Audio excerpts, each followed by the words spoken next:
Hello, everyone, and welcome to another edition of Ian Saturday Night on a Wednesday night.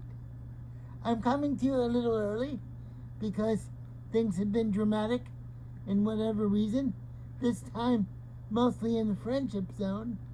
For whatever reason, I I wanted to talk to my former fiance about my feelings, and she was a little defensive, and I felt bad about it.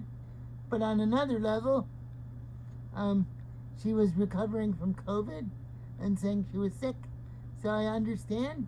I'm not an uncaring person, but she said that I'm resentful to her, and I really don't understand where that's coming from, because I've always been giving to her, and I've always been encouraging, and to hear the to hear her tell me that she was resentful, it hurt my heart a little.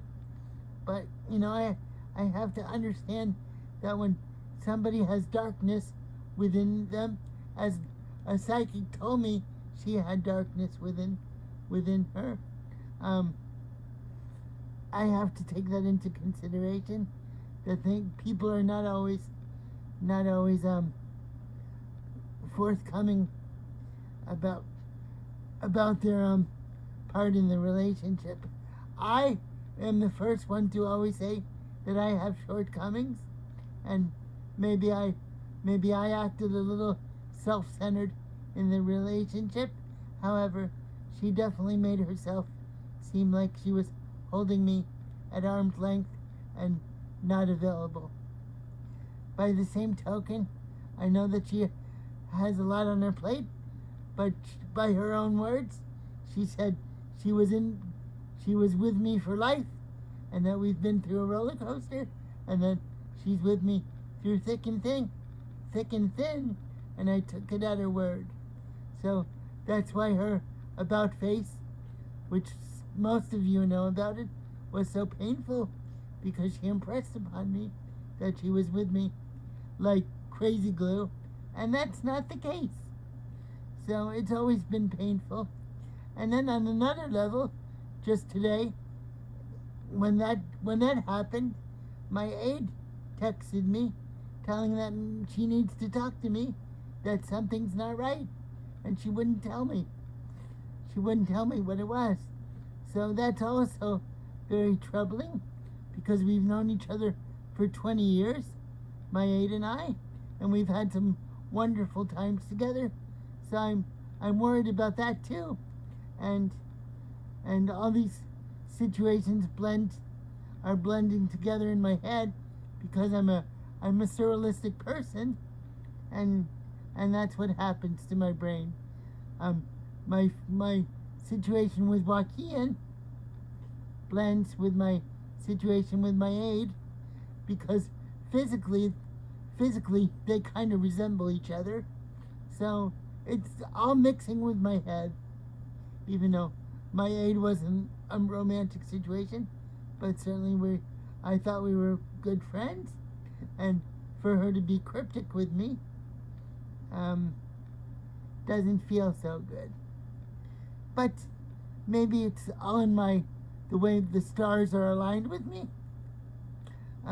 I just I often feel sometimes very Kafkaesque, like the forces of nature and psychology beat up on me unfairly. But I don't want to seem like a victim, because I've never felt like a victim. It just seems like the natures of happenstance, because I'm maybe such a giving person, I feel. I mean, I know that I'm self-centered to some degree, but I'm a very giving person, and it seems like the forces of nature are beating up on me. So I don't quite understand why these two things happened at the same day, but I'll get through it and I'll be okay.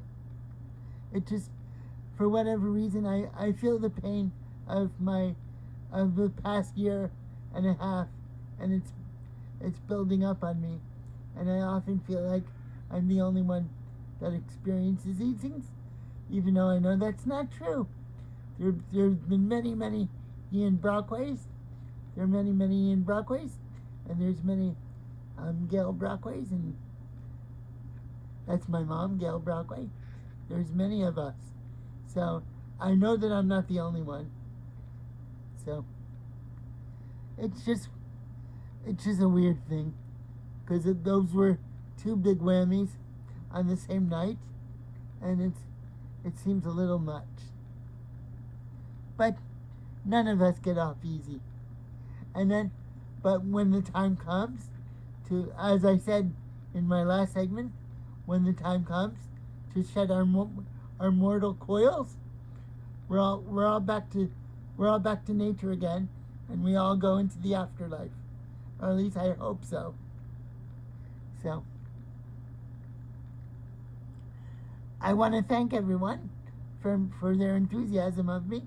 It helps me a lot, because in times of being in Key West, this is mile zero here, and in mile zero, 90 miles from the mainland, I often feel like I'm a lone soldier, even though this is not the case. I'm just part of the puzzle like everyone else, and trying to do my best. My mom does her best, I do my best, and somewhere Joaquin is doing her best, even though I don't understand her. And I don't know how anyone would understand her. That fateful day in Mexico City. I can look on it now, and I'm still very sad about it, but I can look at it now and think of it kind of like a movie or something, even though it really happened. It was incredible. Incredible good and incredible bad. Okay, everyone. Thanks for tuning in, and I'll see you next week with my crazy madcap Mr. Rogers voice. I'm a destroyer of friendships. But that's just the way it is. Tomorrow night will be totally different. But it's interesting for me to think that I'm a destroyer of friendships. In a surrealistic sense, I am a destroyer of friendships, because people think of me in that way, perhaps. I've never thought of myself in that way, but that's what life is like. You can think of yourself in different ways. Okay, bye everyone. Thanks for tuning in.